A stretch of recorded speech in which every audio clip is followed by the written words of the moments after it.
আসসালামু আলাইকুম বন্ধুরা, আশা করি সবাই ভালো আছেন। স্ট্রেইট অব হরমুজকে ঘিরে ইরান একটি বড় চাল চেলেছে। আর এই ঘটনার পর ডোনাল্ড ট্রাম্প ভীষণভাবে উত্তেজিত হয়ে পড়েছেন এবং এতটাই ক্ষুব্ধ হয়েছেন যে মাত্র 1 ঘন্টার মধ্যে তিনি সোশ্যাল মিডিয়া প্ল্যাটফর্ম ট্রুথে একের পর এক অনেকগুলো পোস্ট করেছেন। স্ট্রেইট অব হরমুজ নিয়ে নিজেদের দাবি প্রতিষ্ঠার জন্য ইরান একটি আইন পাশ করেছে। এই আইন সেই সব দেশ যারা স্ট্রেইট অব হরমুজ দিয়ে ব্যবসা বাণিজ্য করে, যাদের তেলের রুট এ পথের উপর নির্ভরশীল, তাদের জন্য অত্যন্ত গুরুত্বপূর্ণ। এই নতুন আইন কার্যকর হওয়ার পর ডোনাল্ড ট্রাম্প আরও ক্ষুব্ধ হয়ে উঠেছেন। তিনি দাবি করেছেন যে স্ট্রেইট অব হরমুজের উপর সম্পূর্ণ নিয়ন্ত্রণ তার, এবং তিনি তার ইউএস নেভিকে নির্দেশ দিয়েছেন যে ইরানের সাথে যুক্ত যে কোনো ছোট বা বড় নৌযান দেখলেই কোনো রকম সতর্কতা ছাড়াই সঙ্গে সঙ্গে ডুবিয়ে দিতে বা উড়িয়ে দিতে। এই সব খবরের বিস্তারিত আমি আপনাদের জানাবো। পাশাপাশি ডোনাল্ড ট্রাম্পের এই প্রতিক্রিয়ার পেছনে যে কারণ বা তার যে অস্থিরতা রয়েছে সেটাও আলোচনা করব। ডোনাল্ড ট্রাম্পের হাতে মাত্র 1 সপ্তাহ সময় বাকি আছে। এই 1 সপ্তাহের মধ্যে যদি স্ট্রেইট অব হরমুজ বা ইরান নিয়ে কোনো সমাধান না হয়, তাহলে আনুষ্ঠানিকভাবে আমেরিকায় তার প্রশাসনের সামনে একটি সাংবিধানিক সংকট তৈরি হবে, এবং তখন ইরানের বিরুদ্ধে কোনো পদক্ষেপ নেওয়ার আগে তাকে কংগ্রেসের যেসব অনুমতি নিতে হবে সেই সব বিষয়েও আমি আপনাদেরকে জানাবো। অন্যদিকে হিজবুল্লাহ আবারও ইতিহাস সৃষ্টি করেছে। তারা ইসরায়েলের একাধিক সৈন্য লক্ষ্য করে হামলা চালিয়েছে এবং এ হামলায় অনেক সৈন্য নিহত হয়েছে। অনেক খবর রয়েছে, সব কিছু আমি আপনাদেরকে ধাপে ধাপে জানাবো। তবে সবার আগে চলুন স্ট্রেইট অব হরমুজ সম্পর্কিত খবরটি দেখে। খবরে বলা হচ্ছে যে স্ট্রেইট অব হরমুজ দিয়ে যে কোনো জাহাজ চলাচল করলে তার জন্য ইরানের সংসদ একটি নতুন কঠোর আইনের খসড়া প্রস্তুত করেছে। সেই আইনি খসড়া অনুযায়ী সব সরকারি চুক্তি ও নথিপত্রে স্ট্রেইট অব হরমুজের জন্য পার্সিয়ান গালফ নামটি ব্যবহার করতে হবে। এছাড়া বলা হয়েছে কোনো জাহাজ যদি স্ট্রেইট অব হরমুজে প্রবেশ করতে চায়, তাহলে আগে তাকে ইরানকে টোল দিতে হবে, আর এই টোল ডলারে নয়, ইরানের মুদ্রা রিয়ালে দিতে হবে। অর্থাৎ এটি যুক্তরাষ্ট্রের জন্য বড় ধাক্কা হিসেবে দেখা হচ্ছে। ডলারের উপর হাত দেওয়া মানে অনেকটা কারো লেজে পা দেওয়ার মতো অবস্থা। এমন পরিস্থিতিতে পুরো আমেরিকা ছটফট করতে শুরু করেছে। আরও বলা হয়েছে সংযুক্ত আরব আমিরাত এবং বাহরাইনের উপর এই টোলের পাশাপাশি অতিরিক্ত চার্জ আরোপ করা হবে, কারণ তারা যুক্তরাষ্ট্রকে সমর্থন দিয়েছে।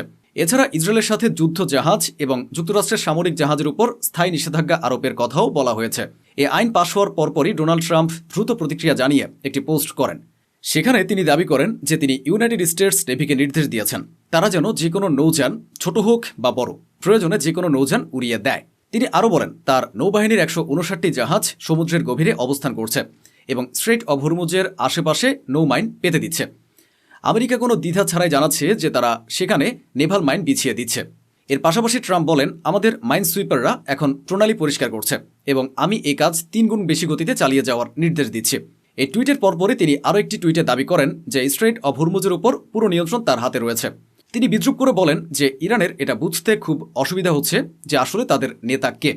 অর্থাৎ তিনি এক ধরনের বিভেদ তৈরির ফর্মুলা ব্যবহার করার চেষ্টা করছেন। ডোনাল্ড ট্রাম্প বলেছেন এটা একটা পাগলামি, হরমুজ প্রণালীর উপর আমাদের পূর্ণ নিয়ন্ত্রণ রয়েছে।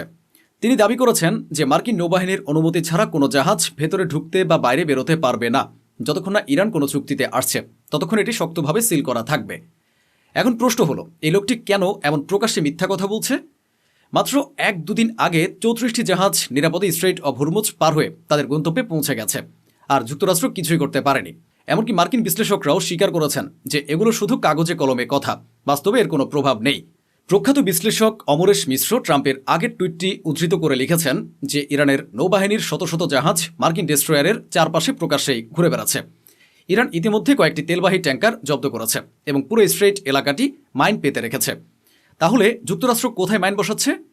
তিনি আরও বলেন, যখনই ইরানের ক্ষেপণাস্ত্র মার্কিন ডেস্ট্রয়ারকে নিশানা করে তখনই তারা সেখান থেকে পালিয়ে বেঁচেছে। আরেকটি বিষয় জানা দরকার, ইরান সম্পর্কে যুক্তরাষ্ট্রের নিজের স্বীকারোক্তি। ট্রাম্প প্রশাসন নিজেই এটা মেনে নিয়েছেন। ট্রাম্প যুদ্ধের 4 দিনের মাথায় বলেছিলেন যে ইরান শেষ হয়ে গেছে, কিন্তু সিবিএস নিউজের এই খবরটি দেখুন। সিবিএস নিউজ গোয়েন্দা সূত্রের বরাত দিয়ে জানিয়েছে যে ইরানের সামরিক শক্তির অর্ধেকেরও বেশি এখনও অটুট আছে। যুদ্ধবিরতি শুরু হওয়ার আগে পর্যন্ত ইরানের ব্যালিস্টিক ক্ষেপণাস্ত্রের অর্ধেক মজুত, আইআরজিসি নৌবাহিনীর 60% এবং বিমান বাহিনীর 2/3 এখনও পুরোপুরি সক্রিয়। অর্থাৎ আমেরিকা বাস্তবে কিছুই করতে পারেনি। ডোনাল্ড ট্রাম্পের এই অস্থিরতার কারণ বুঝতে পারবেন একটি নির্দিষ্ট সময়সীমা দেখলে। তার হাতে সময় খুবই কম। ট্রাম্পের হাতে সময় আছে মাত্র 1 মে পর্যন্ত, অর্থাৎ হাতে বড়জোর 1 সপ্তাহ সময় আছে। কিন্তু কেন? এটা বোঝার জন্য আগে নেক্সার এই পোস্টে দেখুন। এই পোস্টে বলা হয়েছে খুব শিগগিরই ইরান ইস্যুতে ট্রাম্প প্রশাসনের সামনে যেভাবে একটি সাংবিধানিক সংকট তৈরি হতে পারে। এখানে বলা হয়েছে ডোনাল্ড ট্রাম্পের সামনে ইরান নিয়ে বড় সিদ্ধান্ত নেওয়ার সময়সীমা প্রায় শেষের দিকে। গত 28 ফেব্রুয়ারি থেকে প্রায় 2 মাস ধরে আমেরিকার সামরিক অভিযান জারি রয়েছে। মার্কিন আইন ওয়ার পাওয়ার অ্যাক্ট অনুযায়ী যুক্তরাষ্ট্রের প্রেসিডেন্ট কংগ্রেসের অনুমতি ছাড়া সর্বোচ্চ 60 দিন পর্যন্ত যুদ্ধ বা সামরিক অভিযান চালাতে পারেন, এর বেশি একদিনও নয়। অর্থাৎ 1 মে এই সময়সীমা শেষ হয়ে যাচ্ছে। এখন ট্রাম্পের সামনে খুব সীমিত কয়েকটি পথ খোলা আছে। 3টি বিকল্প উল্লেখ করা হয়েছে। প্রথমত, কংগ্রেসের আনুষ্ঠানিক অনুমতি নেওয়া, যা পাওয়া কঠিন, কারণ কংগ্রেস জোরালোভাবে বিরোধিতা করছে। দ্বিতীয়ত, সামরিক হামলার তীব্রতা কমানো। তৃতীয়ত, আইনি বাধা উপেক্ষা করে এগিয়ে যাওয়ার চেষ্টা করা, অর্থাৎ সংবিধানকে অমান্য করা। এটাই এখন ট্রাম্পের সামনে সবচেয়ে বড় সংকট হিসেবে দাঁড়িয়ে আছে।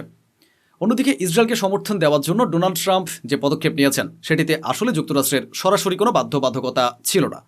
তবু তিনি হস্তক্ষেপ করেছেন এবং বিশ্বনেতা হওয়ার চেষ্টা করতে গিয়ে ফেঁসে গেছেন। এমনকি এই বিষয়টি নিয়ে সমালোচনা করেছেন স্বয়ং আমেরিকারই মানুষ। স্ক্রিনে এই বয়ানটি দেখুন। ইনি হলেন জন কেরি, আমেরিকার প্রাক্তন বিদেশমন্ত্রী। একটি সাক্ষাৎকারে তিনি বলেছেন যে ট্রাম্পের আগে আরও 3 জন প্রেসিডেন্ট, মানে বাইডেন, ট্রাম্পের আগের মেয়াদে বারাক ওবামা এবং জর্জ বুশ, সবার কাছে ইসরায়েল ইরানের বিরুদ্ধে যুদ্ধের প্রস্তাব রেখেছিল, কিন্তু সবাই তা প্রত্যাখ্যান করেছিল। কিন্তু যেই এই প্রস্তাব ডোনাল্ড ট্রাম্পের কাছে এলো, তখন তিনি বিশ্ব নেতৃত্বের আকাঙ্ক্ষায় যুদ্ধে ঝাঁপিয়ে পড়লেন। জন কেরি জানিয়েছেন এটি মার্কিন প্রেসিডেন্টের একটি বড় পরাজয়। এদিকে ফক্স নিউজের এক জরিপে দেখা গেছে 56% মার্কিন ভোটার মনে করেন ট্রাম্প প্রশাসন সরকার পরিচালনায় ব্যর্থ এবং সক্ষম নয়, অর্থাৎ তার উপর চাপ ক্রমেই বাড়ছে। এই পরিস্থিতির মধ্যে ইরানের বিতর্কিত ব্যক্তি রেজা পাহলভিকে বার্লিনে একটি ইরানি বিক্ষোভকারী অপমান করে তার স্যুটের উপর কালি ছিটিয়ে দেয়। এ ঘটনাও পরিস্থিতির উত্তেজনা আরও বাড়িয়ে তুলেছে। এই ভিডিওটি দেখুন। এ হলো রেজা পাহলভি, একজন ইরানি বিক্ষোভকারী তার উপর টমেটো সস ছুঁড়ে মেরেছে। ভিডিওতে সেটাই দেখা যাচ্ছে। এই ঘটনাটি কারেন্ট রিপোর্ট তাদের টুইটার হ্যান্ডেলে শেয়ার করেছে। ভেবে দেখুন, এই সেই ব্যক্তি যে ইরানে দাঙ্গা চলার সময় মোসাদ এবং সিআইএ এজেন্টদের উস্কানি দিতে সাহায্য করেছিল। সে সময় এ ব্যক্তি এবং তার সঙ্গে যুক্ত ইরান ইন্টারন্যাশনাল নামের একটি প্ল্যাটফর্ম পরিস্থিতিকে আরও উত্তপ্ত করার কাজ করেছিল। বিভিন্ন সময়ে এমন কর্মকাণ্ডের অভিযোগ রয়েছে তার বিরুদ্ধে, আর সম্ভবত সে কারণেই তিনি যুক্তরাষ্ট্রে নির্বাসিত জীবন কাটাচ্ছেন। এদিকে মধ্যপ্রাচ্যে যুক্তরাষ্ট্রের তৎপরতা বেড়ে গেছে। ভিডিওতে দেখা যাচ্ছে কিভাবে মার্কিন fighter plane, air refueling tanker এবং জেট বিভিন্ন অঞ্চলে তাদের উপস্থিতি বাড়াচ্ছে। একটি পোস্টে বলা হয়েছে, যুক্তরাষ্ট্র জিব্রাল্টার প্রণালীর পথ ধরে মধ্যপ্রাচ্যের দিকে বড় আকারের সামরিক শক্তি মোতায়েন শুরু করেছে। KC-46 প্যাগাসাস ট্যাঙ্কারগুলো পর্তুগালের লার্জেস্ট ফিল্ড থেকে উড়ে জিব্রাল্টার পার হয়েছে। এর পাশাপাশি ইউনাইটেড স্টেট মেরিন কর্পসের F-18 সুপার হর্নেট যুদ্ধবিমানও মোতায়েন করা হয়েছে, যা সাউথ ক্যারোলিনা ভিত্তিক VMFA 312 চেকবোর্ডস স্কোয়াড্রনের সঙ্গে যুক্ত। আরও বলা হয়েছে, ডজনখানেক মার্কিন রিফুয়েলিং ট্যাঙ্কার ইসরায়েলের বেন গরিয়ন এয়ারপোর্টে মোতায়েন করা হয়েছে। এই মোতায়েন অ্যারব কোস্ট লাইনের সমান্তরালে করা হচ্ছে, যা মূলত দূরপাল্লার ফাইটার ট্রানজিট মিশনের জন্য ব্যবহৃত হয়। অর্থাৎ সম্ভাব্য যুদ্ধের প্রস্তুতিতে যুক্তরাষ্ট্র সক্রিয়ভাবে এগোচ্ছে। তবে ইরানও বসে নেই, তারা সমানতালে প্রস্তুতি নিচ্ছে। জানা গেছে গত 48 ঘন্টায় চীনের 6টি সামরিক কার্গো বিমান তেহরানে অবতরণ করেছে।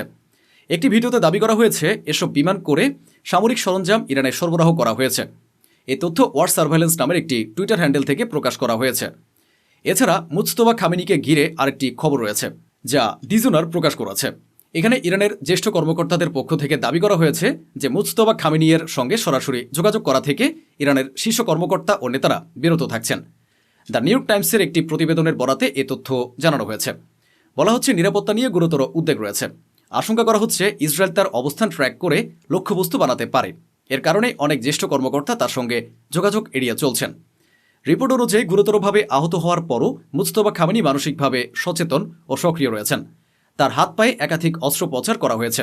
ভবিষ্যতে কৃত্রিম অঙ্গ লাগানোর সম্ভাবনা রয়েছে। মুখে গুরুতর দগ্ধ হওয়ার কারণে কথা বলতে অসুবিধা হচ্ছে এবং আরও চিকিৎসার প্রয়োজন হতে পারে।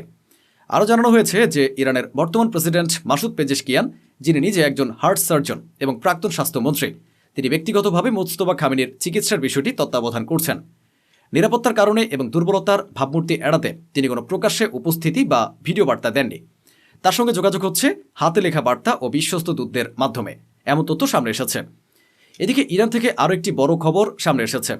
ইরান আসলে কি ভাবছে? আমেরিকার সঙ্গে যুদ্ধ হওয়া উচিত নাকি আলোচনা? ইরানের রাষ্ট্রীয় টেলিভিশন IRIB একটি জরিপ পরিচালনা করেছে। সেই জরিপ অনুযায়ী 48% মানুষ যুদ্ধবিরতির পক্ষে মত দিয়েছে, আর 43% মানুষ বলেছে যুদ্ধ চালিয়ে যাওয়া উচিত। অন্যদিকে লেবাননে হিজবুল্লাহ বড় ধরনের হামলা চালিয়েছে। গত 48 ঘন্টায় হিজবুল্লাহ ইসরায়েলের 45 জন সৈন্যকে আহত ও হতাহত করেছে এবং একের পর এক হামলায় তাদের শোচনীয়ভাবে পরাস্ত করেছে। যুদ্ধবিরতির আলোচনা চলা সত্ত্বেও হিজবুল্লাহ যেভাবে আক্রমণ চালাচ্ছে তা চাঞ্চল্যকর। সাইলেন্সড সার্চ নামের একটি সোশ্যাল মিডিয়া অ্যাকাউন্ট থেকে এ তথ্য ও ভিডিও শেয়ার করা হয়েছে। হিসেব করলে দেখা যায় গড়ে প্রতি ঘন্টায় প্রায় একজন করে ইসরায়েলি সৈন্য হতাহত হয়েছে। এছাড়াও হতাহতের একটি ভিডিও হিজবুল্লাহের পক্ষ থেকে প্রকাশ করা হয়েছে। এটিও দেখুন। ভিডিওতে দেখানো হয়েছে যে তারা কিভাবে ইসরায়েলের আর্টিলারি অবস্থানে হামলা চালিয়েছে।